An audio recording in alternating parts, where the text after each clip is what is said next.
Dərs 21 Səfəvilər 18-ci əsrdə. Bundan əvvəlki videolarda Səfəvilər dövlətinin yaranması, 17-ci əsrin birinci yarısında və əvvəlki dövrlərdə Osmanlı ilə aparılan müharibələrdən, həmçinin 17-ci əsrin ikinci yarısındakı haqqında müharibələrdən və Səfəvilərin vəziyyətindən məlumat vermişdim. Yuxarıda və aşağıda yerləşdirdiyim playlistlərə daxil olaraq bundan əvvəlki mövzuları izləyib, bütöv mövzuları bir yerdə əhatəli şəkildə öyrənə bilərsiniz. Gəlin Səfəvilərin 17-ci əsrin sonu, 18-ci əsrin əvvəllərindəki vəziyyətindən danışaq. Belə ki, Səfəvilər bu dövrdə dərin iqtisadi, siyasi böhran keçirdirdi. Bunun bir sıra səbəbləri var idi. Biz bunu Osmanlı tarixində də görürük, Səfəvilərdə də görürük. Hansı ki, daxili iqtisadi səbəblər var idi ki, ölkədə pul böhranının, pul qıtlığının baş verməsi, hansı ki, saxta qəlb pullar dövriyyə daxil olmuşdu. Bunlar da əsasən qiymətli metalların çatışmaması ilə bağlı idi. Bundan əlavə qeyd edə bilərəm ki, artıq su təchizatı aparılan uzun sürəli müharibələrdən sonra dağıdılmışdı. Bu isə əkin sahələrinin suvarılmasına demək mənfi təsir göstərirdi. Əkin sahələri azalmışdı bu dövrdə. Həmçinin şəhərlərdə dərin iqtisadi tənəzzül var idi ki, bu sənətkarlığa və ticarətə mənfi təsir göstərirdi. Daxili siyasi səbəblər də var idi dövlətin zəifləməsində. Belə ki, bu dövrdə mülki bürokratiyanın özbaşınalığı, məmur özbaşınalığı, dövlət idarəçiliyində böhran, hakimiyyətdə irsiliyin mövcud olması, məmurların harınlaması dövlətin zəifləməsinin daxili səbəblər sırasında göstərilə bilər. Xarici səbəblərə gəldikdə isə burada bir sıra iqtisadi səbəblər var idi. Belə ki, bildiyiniz kimi Hindistana demək artıq yeni yolların kəşf olunması, dəniz yolunun kəşf olunması, İpək yolunun öz əhəmiyyətini itirməsi, dünya ticarətinin meydana gəlməsi 17-ci əsrdən etibarən artıq Səfəvilərin ipəyinə olan tələbatın azalmasına gətirib çıxardır. Səfəvilər də artıq ipək ixracatını əvvəlki tək yerinə yetirə bilmirlər deyə bu da xəzinənin boşalmasına, dövlətin zəifləməsinə təsir göstərir. Həmçinin bu dövrdə 17-ci əsrdən etibarən istər İngiltərədə olsun, istər digər dövlətlərdə olsun, manifakturaların sayının artması nəticəsində də ucuz və keyfiyyətli məhsulların istehsal olunması Səfəvilərin artıq məhsullarına olan tələbatın azalmasına da gətirib çıxartmışdı. Bax, bütün bunları toparlayası olsaq, istər daxili iqtisadi, siyasi, istər xarici iqtisadi səbəblər dövləti zəiflədir. Dövlət məmurları da vəziyyətdən çıxış yolu üçün vergi və mükəlləfiyyətləri artırmaqda çıxış yolunu görürdülər. Və vergilərin 3 dəfə artırılması vəziyyəti dəyişdirmir. Bu dövrdə vaxtının daha çoxunu işrətlə məşğul olan, daha çox məclislərdə vaxtını keçirdən Şah Sultan Hüseyn də belə bir qərara gəlir ki, əhalini və əmlakını siyahıya alsın, vergilərin miqdarını daha da artırsın. Lakin 1699-1702-ci illərdəki əhalinin siyahıya alınması da dövlətin vəziyyətini təbii ki, düzəltmir. Hələ onu da qeyd edeyim ki, dövlətdə siyahıya almamışdan əvvəl Şah Sultan Hüseyn əhalini Ərdəbildə hansı ki, ata-babalarının deməli məqbərələri üzərindən qiymətli əşyaları götürüb əridib, pulların hazırlanması ilə bağlı da tapşırıq vermişdi. Nə o tapşırığı, nə də ki, əhalini siyahıya alıb vergiləri artırması vəziyyəti düzəltmir. Bu isə ölkədə çıxışlara, etirazlara səbəb olur. Belə ki, məmur özbaşınalığı, vergilərin artırılması ilk dəfə Səfəvilərə qarşı, mərkəzi hakimiyyətə qarşı xalqların kütləvi çıxışlarına səbəb olur. İstər Azərbaycanda, istərsə də qonşu ərazilərdə, Səfəvilərin hakimiyyəti olan torpaqlarda etiraz və çıxış dalğası başlayır. Bunlardan elə ilki Azərbaycanda Carbala-kəndə yaşanır. Belə ki, 1707-1711-ci illərdə Azərbaycanın şimal bölgəsində Carbala-kəndə üsyanlar baş verir. Üsyanların baş vermə səbəbinə gəldikdə isə bunun xüsusi bir səbəbi var idi. Belə ki, Carbala-kən əhalisi sərhəd bölgələrini müdafiə edən bir növ keşikçilər idi, müdafiəçilər idi. Lakin onların xəzinə tərəfindən ödənilən maaşı Şirvan bəyləri bəy Həsənəli xan tərəfindən öz başına dayandırılır. Bu isə onların qəzəbinə səbəb olur. Həsənəli xan öldürülür, Şirvan isə deməli qarət olunur, dağıdılır. Və bundan sonra 1719-cu ildə Müşkür mahalından olan Hacı Davud Şirvan üsyanını idarə eləməyə başlayır. Müttəfiqli Qazqumuxlu Surxa ilə birgə Şirvanda Səfəvilərin mərkəzi hakimiyyətinə qarşı üsyanlar qaldırırlar. Bu dövrdə artıq Şirvan Səfəvilərə qarşı baş verən üsyanların bir növ mərkəzinə çevrilmişdi. Hacı Davud üsyanı yatırılsa da, həbsə atılsa da, Qazqumuxlu Surxay xan demək Dağıstana qaçsa da, sonradan o həbsdən qaça bilir Hacı Davud və 1721-ci ildə növbəti bir üsyana başçılıq eləməyə başlayır. Hətta Hacı Davud üsyanın gedişində Rusiya dövlətinə müraciət eləmiş, Səfəvilərə qarşı birgə mübarizə aparmaq haqqında Rus hökmdarı 1-ci Pyotra yazılı müraciətində istədiyi nəticəni ala bilməmişdi. Çünki Rusiyanın Azərbaycanla bağlı, bilavasitə Xəzər sahili ilə bağlı xüsusi məqsədləri, planları var idi. Bu barədə az sonra danışacağam. Rusiyaya ünvanladığı müraciət cavabsız qalsa da Hacı Davudun müraciətini Osmanlı cavabsız qoymur. Çünki Osmanlı artıq bu dövrdə ərazilərini şərqə doğru genişləndirmək, Xəzər sahillərinə qədər olan torpaqları tutmaq, Azərbaycandan keçən ticarət yollarına tamamilə, şərqə gedən ticarət yollarına tamamilə sahib olmaq istəyirdi. Osmanlı Sultanı 3-cü Əhməd Hacı Davudun cavabını, Hacı Davudun daha doğrusu çağırışını cavabsız qoymur və belə bir fərman göndərir ki, Hacı Davud xan elan olunsun, Şirvan yarım müstəqil xanlıq elan olunsun. Gördüyünüz kimi dövlətin belə bir vəziyyətində zərbələr ardı-ardına gəlir. Bu daxildən baş verən hansı ki səbəblərə qarşı olan çıxışlar, etirazlar idi. Bir də var idi sərhəd bölgələrimizdə bizdən şərqdə yerləşən Əfqanların basqınları. Belə ki, Əfqanların 1709-cu ildə Qəndahar şəhərini ələ keçirtməsi, hətta 1722-ci ildə Səfəvilərin paytaxtı İsfahanı ələ keçirdib, Şah Sultan Hüseyni əsir götürmələri 2-ci Təhmasibin aradan çıxıb özünü şah elan etməsi ilə nəticələndi.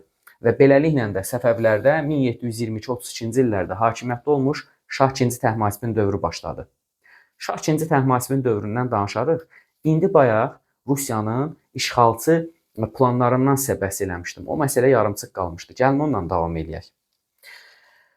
Bu dövrdə hətta ruslar demək 1713-cü ildə Şah Sultan Hüseynin dövründə deməli Şah Sultan Hüseynin nümayəndələri ilə Peterburqda, paytaxt Peterburqda dostluq və ticarət müqaviləsi imzalamış və bu müqaviləyə qarşılıq olaraq da Pyotr öz elçi heyətini Volskinin rəhbərliyi ilə Səfəvilərə İsfahana göndərmişdi. Onun Volskini Səfəvi ərazisinə göndərməkdə bir neçə məqsədi var idi. Çünki Səfəvilərlə müqavilə imzalamaqdan əlavə də Volskinin bir neçə məqsədi var idi. Pyotr ona tapşırmışdı ki, Xəzər sahili vilayətləri tədqiqatını aparsın, buradan keçən karvan yollarını, otlaqların vəziyyətini və digər məsələlərlə məşğul olsun. Əsasən də Səfəvi ərazisində yaşayan xristianlarla əlaqə yaratsın. Çünki 1-ci Pyotr Osmanlı ilə apardığı 17-ci əsrin sonundakı mübarizələrdə uğursuz olmuş, Qara dənizə çıxış əldə edə bilməmiş, nəticədə o Xəzər sahili vilayətlərə, Xəzər dənizinə çıxış əldə etmək üçün can atırdı. Və 1717-ci ildə də Artyom Volski Səfəvilərlə İsfahanda müqavilə imzalayır. Müqavilə isə 1667-ci ildə olduğu kimi Rus tacirlərinin xeyrinə idi. Belə ki, bu müqavilə ilə də 1717-ci il müqaviləsi ilə də Rus tacirlərinin deməli gömrüksüz ticarət etmək hüququ bir daha nəzərə alınır. Rusiyanın şalçı planlarında hətta ermənilərlə əlaqələr də var idi. Belə ki, 1703-cü ildə Pyotrun qəbulunda olan erməni İsrail Ori saxta bir erməni xəritəsi təqdim etmiş, Azərbaycanın qərb, Gürcüstanın cənub, Osmanlının torpaqlarını həmən o xəritəyə əlavə eləmişdi ki, güya burada böyük Ermənistan dövləti yaratmaq lazımdır, bu ermənilərin yaşadığı ərazilərdir. Və 1722-ci ildə 1-ci Pyotr Azərbaycanın Xəzər sahili vilayətlərinə yürüşə başlayır. Yürüşə başlamamışdan əvvəl demək nə idi? Artyom Volskini göndərdi. Hansı ki, Şamaxıda konsulluq açdırmaq istədi, lakin onu danışmadım, qoy indi deyim. Şirvandakı üsyan zamanı, Şamaxıdakı üsyan zamanı deməli Rus tacirlərinin ziyan görülməsi, onların öldürülməsi, mallarının talan edilməsi Şamaxıda konsulluq açmağa imkan vermədi ruslara və bu Pyotra bir bəhanə yaratdı ki, Pyotr bax bu vəsilə ilə, bu bəhanə ilə Azərbaycan Xəzər sahilinə yürüş eləsin. Güya Pyotrun burada məqsədi nədir? Azərbaycan Xəzər sahilinə yürüş etməkdə məqsədi nədir? Əslində o Əfqanları Səfəvi ərazisindən qovmalı, Əfqanlara qarşı mübarizədə şaha yardım etməli. Həmçinin Rus tacirlərinin deməli intiqamını, qisasını almalıdır, Şirvandakı üsyanı yatırmalıdır. Güya ki, Pyotr bax bu məqsədlə Azərbaycan Xəzər sahilinə gəlir. Qayıdıb deyəsi deyil ki, mən Azərbaycan Xəzər sahilini işğal eləməyə gəlirəm. Deməli, bax, öz amalına belə bir don geyindirir 1-ci Pyotr. Hələ onu qeyd edeyim ki, Hacı Davud Şamaxıda üsyan eləyərkən Dərbəndi, Bakını və Gəncəni də ələ keçirtməyə cəhd göstərmişdi, lakin bunu bacarmamışdı. Deməli, Pyotr dedik 1722-ci ildə manifest verir. Manifesti 3 dildə hazırlatdırmışdı. İçərisində Azərbaycan dilində yazılan manifest də var idi. Öz dedik ki, məqsədini ört-basdır eləyir bu manifestlə. Əvvəlcə Dərbəndi ələ keçirdir. Dərbənd hakimi İmamqulu bəy Dərbənd qalasının açarlarını özü Pyotra təqdim eləyir. O və onun kimi öz hakimiyyətini qoruyub saxlamağa çalışan yerli məmurlarımız Pyotrun yürüşünü də, Pyotrun manifestini də rəğbətlə qarşılamışdılar. Onlar Pyotrun bu yürüşünü bir növ dəstəkləyirdilər. Dərbəndin ardıca isə 22-ci ilin sonlarında bu arada Rəşdi də ələ keçirmişdi 1-ci Pyotrun qüvvələri. Qeyd edeyim ki, Pyotrun burada əsas məqsədi təbii ki, Bakını ələ keçirmək idi. Bakı bu dövrdə təkcə ən böyük liman şəhəri olmaqla yanaşı, həmçinin Hindistana gedən dəniz yolunun, Hindistana gedən daha doğrusu ticarət yollarının üzərində yerləşirdi. Tarixi bir şəhər idi və Bakının tutulmasına Pyotr böyük önəm verir. Lakin o Bakıya yürüş eləyərkən yürüşünü yarımçıq dayandırır. Çünki 1-ci Pyotr Bakıya yürüş eləyərkən Rus qoşunlarının ərzağını, silah-sursadını daşıyan gəmilər deməli Xəzər dənizində tufana düşür, gəmilərin çoxusu orada aşır. Həmçinin Rusiyanın İsveçlə yeni bir müharibə təhlükəsində Pyotr geri çəkilməyə vadar eləyir. Lakin Pyotrun planlarını onun generalları yerinə yetirir və 1723-cü ilin iyulunda Bakı şəhəri ələ keçirilir. Bakının ələ keçirilməsindən sonra isə Salyan işğal olunur və beləliklə də ekranlarda da görürsünüz hansı ki xəritələri Azərbaycanın Xəzər sahili vilayətləri Ruslar tərəfindən işğal edilir. İndi gəlin danışaq 2-ci Təhmasibin dövründən. Görək burada nə baş verdi. 2-ci Təhmasibin hakimiyyət dövründə Xəzər sahili vilayətləri ələ keçirildikdən sonra Peterburqda olan Səfəvi nümayəndəsi, Səfəvi şahının nümayəndəsi İsmail bəylə 1723-cü ildə Rus nümayəndələri arasında Peterburq sülhü imzalanır. Peterburq sülhü nəticəsində Gilan, Mazandaran, Astarabad, Dərbənddən, yəni Rəşdə qədər olan, bax o Xəzər sahili vilayətlər xəritədə gördüyünüz ərazilər Rusiyanın ixtiyarına keçir. Rusiya həmən bu ərazilərin ələ keçirilməsi qarşılığında isə güya ki, Səfəvi şahına əfqanlara qarşı mübarizədə yardım etməli idi. Təbii ki, buna inanmaq da sadəlövhlük olardı. Elə bu müqaviləni də Şah 2-ci Təhmasib təsdiq etmir. O təsdiq etməməsində qalsın, görək Ruslar nə edir. Ruslar dedik bu müqaviləni imzaladı və Osmanlı da Rus təhlükəsinə qarşı Azərbaycanda və Cənubi Qafqazda möhkəmlənmək üçün 1724-cü ildə bu arada Rusiya ilə Səfəvilər arasında 3-cü İstanbul müqaviləsi imzalandı. Rusiya Osmanlı arasında Cənubi Qafqaz, Azərbaycan, Osmanlı və Rusiya qüvvələri arasında bölüşdürüldü. Qeyd edeyim ki, Cənubi Qafqazın bölüşdürülməsi uğrunda olan bu müqavilə nəticəsində Xəzər sahili vilayətləri Ruslara, Xəzər sahili vilayətləri istisna olmaqla digər bütün Azərbaycan torpaqları isə Osmanlının ixtiyarına keçdi. Hətta Rusiya ilə deməli Osmanlı burada silahlı toqquşmaya girmədilər. Çünki Rusiya müharibədən təzə çıxmışdı. Osmanlı ilə müharibə aparmır. Müqavilə ilə torpaqları bölüşdürürlər və Pyotr öz istəyinə çatmış olur. 1724-cü ildə isə Osmanlı qoşunları müqavilə nəticəsində İrəvanı, Naxçıvanı, Xoy, Ordubad və Mərəndi ələ keçirdir. Daha sonra isə onlar əvvəlcə Təbrizi ələ keçirdə bilməsələr də 25-ci ildə Təbrizi tuturlar. Daha sonra Gəncəni ələ keçirdirlər. Gəncəni yadda saxlayın, çünki Gəncə Osmanlının işğalçılıq fəaliyyəti dövründə baş dayaq məntəqəsi, əsas məntəqəsi hesab olunacaq. Daha sonra isə Ərdəbili ələ keçirdirlər və bununla da Azərbaycan torpaqlarının işğalı başa çatır Osmanlı tərəfindən. Qeyd edeyim ki, İstanbul müqaviləsində Ərdəbilin adı çəkilməmişdi. Yəni ki, Ərdəbil Osmanlının işğal zonasına heç daxil də deyildi. Amma Osmanlılar bütün bunlara baxmayaraq Ərdəbili ələ keçirdirlər. Bundan sonra işğalçı qüvvələr arasında 1727-ci ildə Nabur sülh müqaviləsi imzalanır və beləliklə də Ruslarla Osmanlılar Cənubi Qafqazda, Azərbaycanda aralarındakı sərhəd xəttlərini dəqiqləşdirmiş olurlar. Və beləliklə də gördüyünüz kimi Azərbaycan torpaqlarının şərq hissəsi əfqanlar tərəfindən, Xəzər sahili vilayətləri Ruslar tərəfindən, Xəzər sahili istisna olmaqla digər Azərbaycan torpaqları isə Osmanlılar tərəfindən işğal edilmiş olur. İşğalçılıq dövründə işğalçıların həyata keçirdiyi gəlin tədbirlərdən də sizə məlumat verim. Belə ki, Rusların işğalçılıq dövründə Xəzər sahili vilayətlərdə ilk dəfə komendant idarə üsulu yaradılır. Bakıda və Abşerondakı neft quyuları Baryatinskiyə tapşırılmışdı. Baryatinskinin buradakı özbaşınalığı isə Bakı və ətrafda üsyanların baş verməsinə gətirib çıxartmışdı. Hətta onu qeyd edeyim ki, 1724-cü ildə Salyanda da Fatimə xanım tərəfindən Salyan üsyanında olur ruslara qarşı. Və 1724-cü ildə isə çox heyf ki, Pyotr Azərbaycana ermənilərin köçürülməsi haqqında qərar verir. Dərbənd, Bakı və Xəzər sahili ətraflarda ermənilər yerləşdirilir. Bu isə qarşıdakı illərə hesablanmış taktiki, strateji bir addım idi. Belə ki, Pyotr rusların erməniləri bura köçürtməkdə məqsədləri özlərinə sosial dayaq yaratmaq, gələcəkdə burada erməni dövləti yaratmaq üçün bir zəmin yaratmaq və xristian əhalinin sayını artırmaq idi. Osmanlının işğalı dövründə görək hansı dəyişikliklər baş verib. Ruslardan fərqli olaraq Osmanlılar burada bir sıra islahatlar həyata keçirdir. Yadınızdadırsa da 1578-1590-cı illərdə də əvvəlki o izahlarda da məlumat vermişdim ki, Osmanlı Azərbaycanı işğal eləyərkən bir sıra islahatlar keçirdir. Əhalini, əmlakını siyahıya alır, vergilər təyin eləyir bir sıra. Bu dövrdə də eynisi olur. Yenə əhalinin əmlakını siyahıya alırlar və yeni vergilər təyin eləyirlər. Lakin əsasən Səfəvi idarəçiliyinə toxunmurlar. Belə ki, Səfəvi torpaqları deməli bölünür vilayətlərə.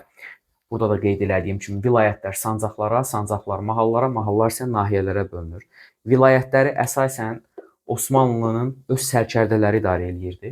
Yerdə qalan Sancaqbəyi, mahalları və nahiyələri isə əsasən Osmanlılara sadiq olan yerli məmurlar idarə eləyirdi. Həmin o məmurlara isə Osmanlı maaş əvəzində torpaq paylayırdı. Belə ki, Osmanlıların onlara payladığı torpaqlar bəylik və ağalıq adlanırdı. Bunlar da tiyul kimi, iqta kimi şərti hesab olunurdu.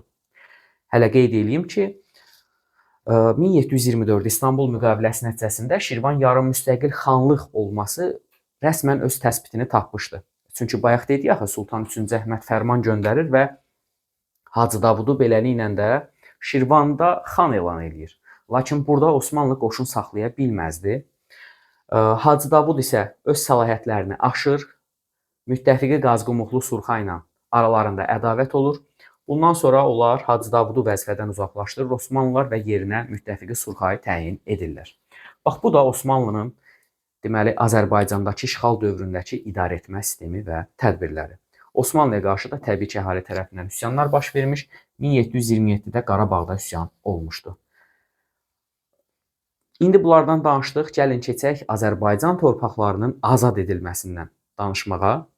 Belə ki, 1726-cı ildə Şah II Təhmasibin yanında fəaliyyətə başlayan, qulluğa başlayan Əfşar tayfasının nümayəndəsi Nadir xan vəzifəyə təyin olunduqdan sonra başlayır Azərbaycan torpaqlarını işğalçılardan təmizləməyə.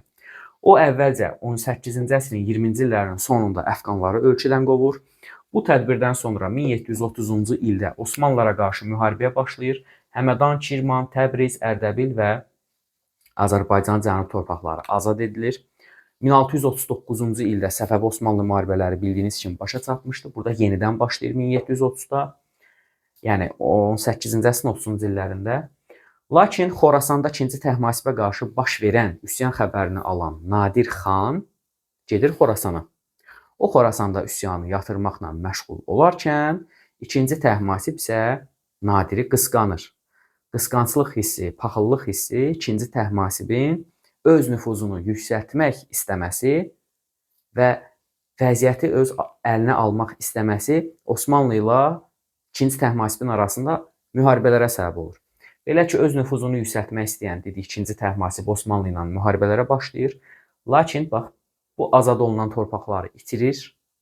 Nadirin azad elədiyi torpaqları və çıxılmaz vəziyyətdə qaldığına görə Osmanlı ilə 1732-də Kirmanşahı imzalayır yanvarın 16-sında. Müqavilənin şərtlərinə görə isə Araz çayı Səfəvi ilə Osmanlı arasında sərhəd xəttinə çevrilir və nəticədə Arazdan şimalda olan Azərbaycan torpaqları, yəni İrəvanı, Şirvanı, Gəncəsi və digər əraziləri, o əvvəllər Osmanlının 24-cü ildən bəri işğal elədiyi ərazilər Osmanlının ixtiyarında qalır. Həmədanı və digər cənub əraziləri, Təbriz, Ərdəbil və s. kimi ərazilər isə Səfəvi ixtiyarında qalır. Nadir isə bunu eşidib şoka düşür və bu Nadirin xoşuna gəlmir, hansı ki sonradan 2-ci Təhmasibi vəzifədən uzaqlaşdırır. Hətta ruslar da bu dövrdə Səfəvilərin işini asanlaşdırmaq üçün Rəşd müqaviləsini imzalayırlar 1732-də. Rəşd müqaviləsinin şərtlərinə görə bir güllə belə atmadan, belə deyək də, qılınc belə işlətmədən Səfəvilər Xəzər sahili vilayətlərinin ruslar tərəfindən boşaldılmasına nail olur. Belə ki, Səfəvilər gömrüksüz ticarət hüququ əldə edir, Səfəvi tacirləri, rus tacirləri də öz növbəsində gömrüksüz ticarət hüququ əldə etmişdilər Rəşd müqaviləsinin şərtlərinə görə. Qeyd edeyim ki, bax, elə o hadisədən sonra da 2-ci Təhmasib vəzifədən uzaqlaşdırıldı və onun oğlu 3-cü Abbas hakimiyyətə gətirildi. 1732-36 onun dövrüdür, sonuncu Səfəvi hökmdarıdır. O hələ körpə idi. Təbii ki, dövləti idarə edəcək ağla, kamala və o yaşa sahib deyildi. Ona görə də Nadir özünü onun vəkili və naibi elan edir. Dövləti onun adından idarə eləməyə başlayır. 1733-cü ildə Osmanlı ilə döyüşlərə başlayandan sonra 33-cü ildə Bağdad döyüşündə Osmanlıya qalib gəlir və Bağdad sülhünü imzalayır. Bağdad sülhünün şərti nə idi bu arada? Osmanlı bax son 10 ildə tutduğu əraziləri, o 24-cü ildən bəri ələ keçirdiyi ərazilərin hamısını geri qaytarmalı idi. Bağdad hakimi bu müqaviləyə qol çəksə də, bunu Osmanlı sultanı 1-ci Mahmud tanımır, təsdiq eləmir, razı qalmır bu müqavilənin şərtləri ilə. Nadir isə razı qalmasa belə, ona həmin o müqavilənin şərtlərini diktə elətdirmək üçün mübarizəsinə davam edir. Belə ki, Azərbaycanın cənubunu azad edir əvvəlcə. 1734-cü ildə Şamaxını azad edir. Şamaxı da ona qarşı müqavimət olarkən Şamaxının əhalisini Ağsuya köçürdür, Şamaxını yandırır. 34-cü ildə yeni bir şəhərə saldırır. Bu Ağsu şəhəri idi. Digər adı ilə qeyd edə bilərsiniz ki, Yeni Şamaxı adlanırdı. Onun bax bu tədbirlərinə qarşı hətta qeyd edeyim ki, Nadirin xanlığı dövründə 1734-də Astarada, daha sonra isə Carbalaçəndə üsyanlar olmuşdu. Və 1734-cü ildə isə Osmanlının əsas baş dayaq məntəqəsi olan, Osmanlıların əsas hərbiçilərinin yerləşdiyi, qarnizonlarının yerləşdiyi Gəncə şəhərini azad edir 34-cü ildə. Bundan sonra 35-ci ildə Rusiya ilə Səfəv arasında Gəncə müqaviləsi imzalanır. Gəncə müqaviləsinin şərtlərinə görə ruslar Azərbaycan torpaqlarının Xəzər sahilini tamamilə tərk edirlər. Rəşd müqaviləsində olduğu kimi, 1667-ci ildə olduğu kimi, 1717-ci ildə olduğu kimi yenə də rus tacirlərinə bir sıra hüquqlar verilir, ticari güzəştlər verilir və ardıca isə 1735-ci ildə Üçmədzin döyüşündə, İrəvan yaxınlığında Üçmədzin döyüşündə Nadir növbəti dəfə Osmanlı qüvvələrinə qalib gəlir və nəticədə Osmanlı 35-ci ilin sonlarında Azərbaycan torpaqlarını tərk edir. Beləliklə də Nadir öz qarşısına qoyduğu ülvi məqsədləri yerinə yetirir. Azərbaycan torpaqlarını 18-ci əsrin 20-ci ilin sonlarında əfqanlardan və 1735-ci ildə isə, eyni ildə isə həm ruslardan, həm də Osmanlılardan təmizləyir. Səfəvilər torpaqlarından işğalçıları qovmuş olur. Növbəti 5-ci videoda isə artıq Səfəvlərin sizə süqutundan, Nadirin yaratdığı Əfşarlar dövlətindən danışacağam. Növbəti videolarda görüşənə qədər deyir, özünüzə yaxşı baxın, sağ olun, salamat qalın.